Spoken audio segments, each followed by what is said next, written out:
we can also check the quality of Illumina data.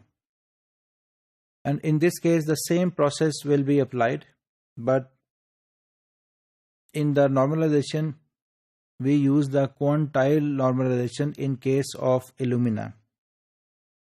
And when we use the quantile normalization, then we cannot use the quality tools such as MA plots or bar plots and other kind of plots. So in the case of Illumina data, we will have a dendrogram, and when we plot the dendrogram, we can see whether the related chips are clustered together or not. If they are clustered together, then it means that the quality of data is very good.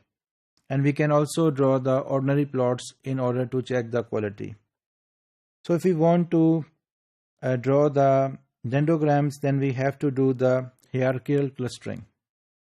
And in this case, we have to calculate the pairwise distances by using the command dist and then brackets.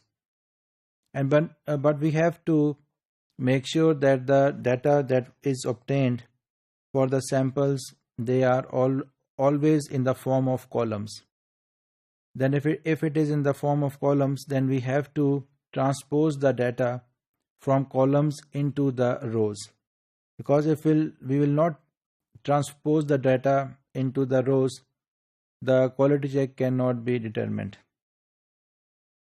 And this command dist and brackets, it can only be used when the samples, they are in the form of rows.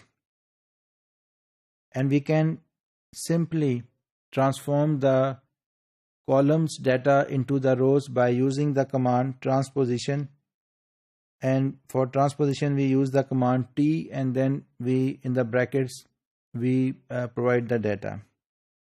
And for this purpose, in order to calculate the hierarchical clustering, unweighted pair groups method is used, and that is used for the arithmetic mean. So after using the command for clusteral dendrogram, we can see we have obtained this type of dendrogram and tree, in which we can see the sample groups very nicely according to their biological groupings. These two are grouped together, these are grouped together, and in turn these three are grouped together.